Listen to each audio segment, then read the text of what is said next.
On est en 2009, il y a une opération et c'est le premier soldat qui va tomber de l'opération. Sa mère est complètement inconsolable. Elle sort pas de la maison pendant 3 mois. 3 mois, elle sort pas de la maison. Sa fille, au bout de 3 mois jour pour jour après qu'il est tombé, elle lui dit « Maman, tu veux pas rester comme ça?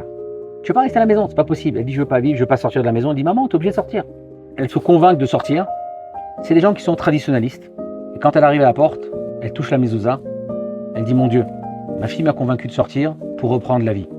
Donne-moi un signe que c'est bien que je reprenne ma vie. » Elle sort. Sa fille l'amène dans un endroit où il y a une sorte de kermesse comme ça. Ils s'assoient sur des bancs.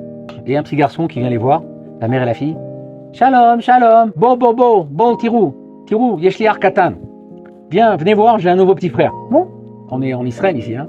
Donc ils viennent le voir. Et le petit garçon, il leur montre le petit frère. « Inezar, sheliar katan. » Alors la mère, elle arrive, elle dit « Désolé, il a un petit frère, il est tout content, il le montre à tout le monde. » Alors la mère lui dit « Quel âge il a le petit ?» Il dit « Aujourd'hui, il a eu 3 mois. » Ah ouais? Et comment il s'appelle? Dvir. La mère, elle sent pas bien. Elle s'assoit, elle dit « Qu'est-ce qu'il y a? Ça va, madame ?»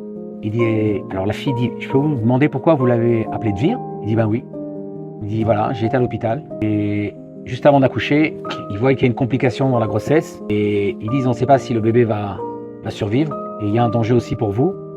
On va rentrer en opération, on espère que ça va bien se passer. » Après que le docteur m'ait dit ça, je vois à la télé dans mon lit d'hôpital qu'il y a un premier soldat qui est tombé dans l'opération Rempart en 2009.